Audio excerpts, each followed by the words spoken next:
Ciao ragazzi, benvenuti a Ronca, questo paese di confine tra le province di Verona e Vicenza, appollaiato sulle colline, un territorio bellissimo che da sempre è anche la casa di una famiglia che ha contribuito in maniera determinante allo sviluppo e all'affermazione della tradizione casearia del territorio veronese.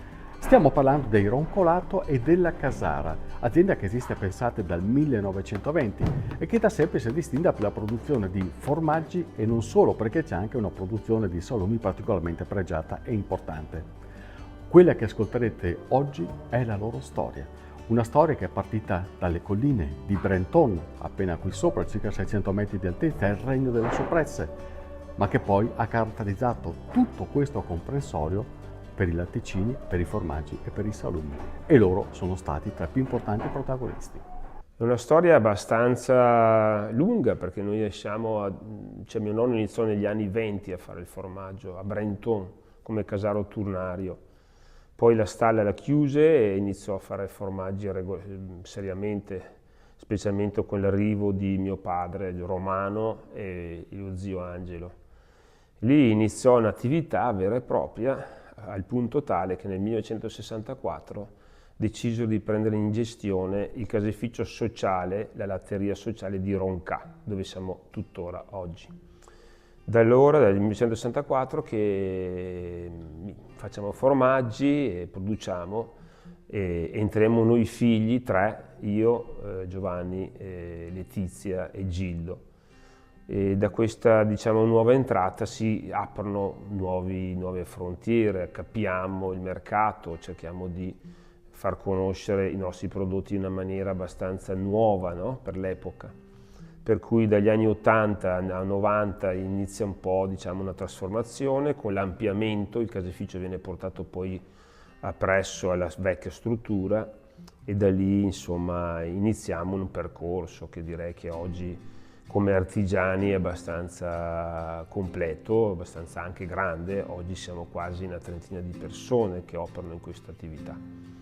Per cui produciamo formaggi, nello stesso tempo alleviamo suini con un allevamento che è fuori dell'area del caseificio, in mezzo alla nostra campagna, e facciamo anche dei salumi sempre legati alla nostra storia. Ecco. Siamo a Ronca, nella campagna di Ronca, dove abbiamo il nostro allevamento della Casara, che è il nostro vecchio allevamento che ha 50 anni ormai, che è un po' la nostra tradizione, che oltre ai formaggi facciamo anche le soppresse, di conseguenza ci vogliono i suini per fare le soppresse. Noi li alleviamo da tantissimo tempo, nel nostro bellissimo allevamento abbiamo circa 500-600 maiali, che vanno allevati a siero come impasto, come broda, con mais, orzo, crusca e soia, nient'altro. Li portiamo i 200 kg anche oltre e vanno macellati di solito da novembre fino a marzo per produrre le nostre soppresse di Brenton. L'importanza dell'alimentazione, adesso sentite questo rumore di sottofondo, questo rumore è il mulino che sta macinando orzo, perché l'orzo ce lo prendiamo in granella come il mais e ce lo maciniamo noi. Ovviamente la crusca invece ci arriva già macinata, come arriva anche la soia già pronta. Il punto di forza sono la genetica suina, l'alimentazione, che è l'alimentazione importantissima, un bellissimo ambiente pulito, sano, che stiano bene, perché l'animale se sta bene ti dà tanto, se lo tratti male ti dà un po' meno, ma comunque cerchiamo di trattarli bene, alimentarli bene, fare i 12 mesi di età, perché per fare una buona soppressa ci voglia l'età, non si può macellare un maiale giovane.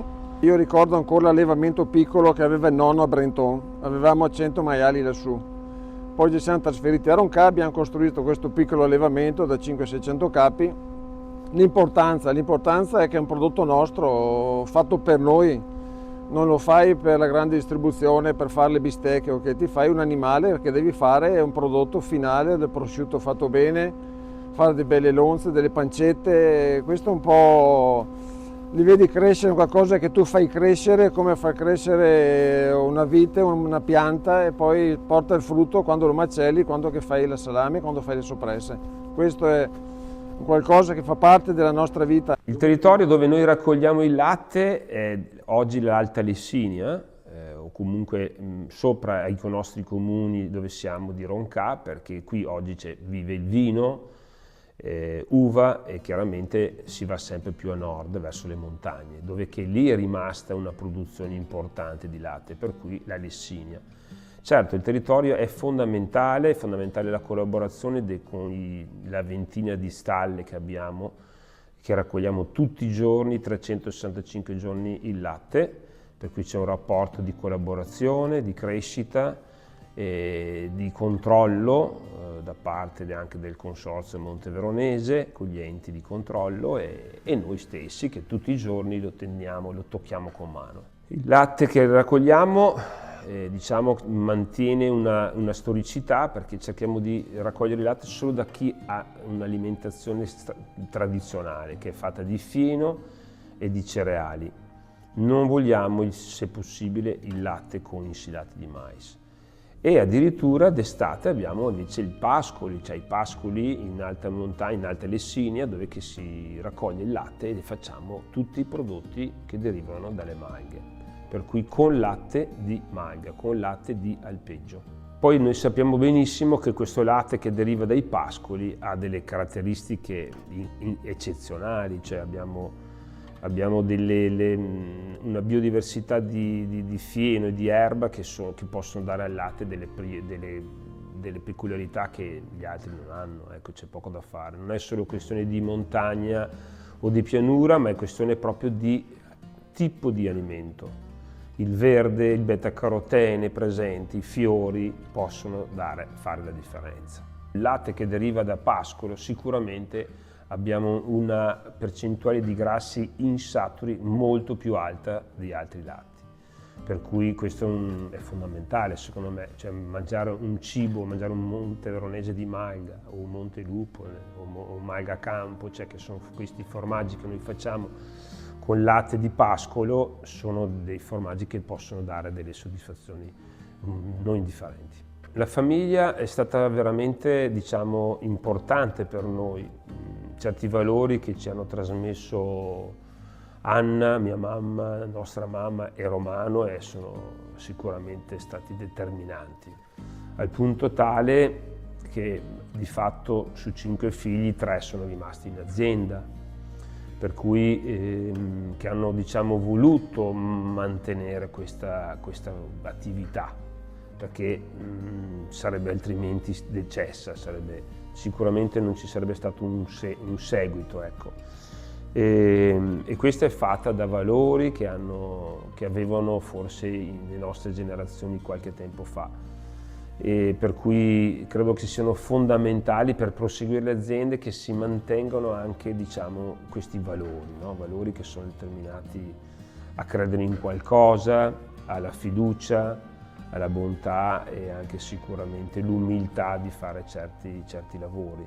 Poi la passione bisogna anche tirarla fuori spesso, non è che nasca da sola. La passione esce nel momento che vuoi essere anche un qualcosa di più della normalità, credo, no?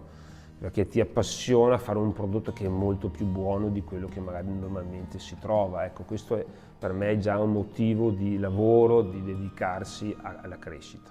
Poi la nostra peculiarità sicuramente è stata anche quella di, avendo un contatto diretto al pubblico, col negozio, con la tentata vendita nei negozi specializzati, abbiamo capito che abbiamo bisogno di più prodotti, non un monoprodotto, ma piccole produzioni che rappresentano le famiglie di formaggi che esistono in Italia.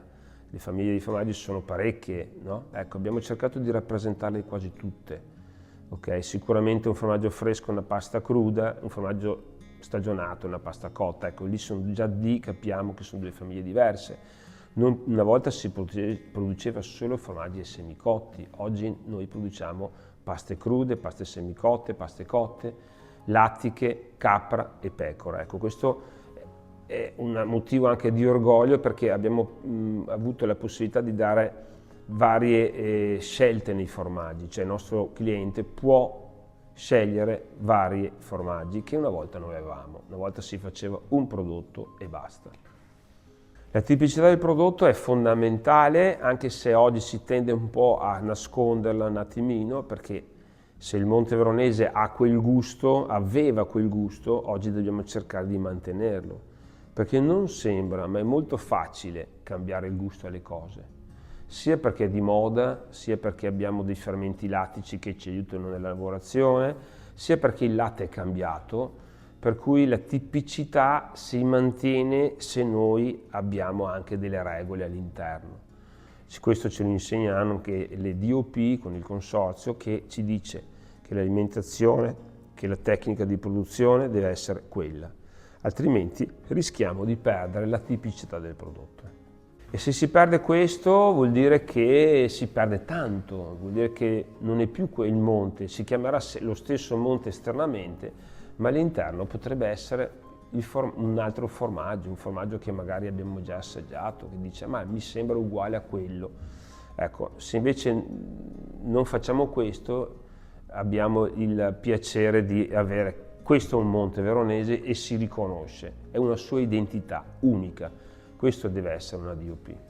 È una storia che vorrei che continuasse a vivere, credo che anche i miei fratelli siano d'accordo.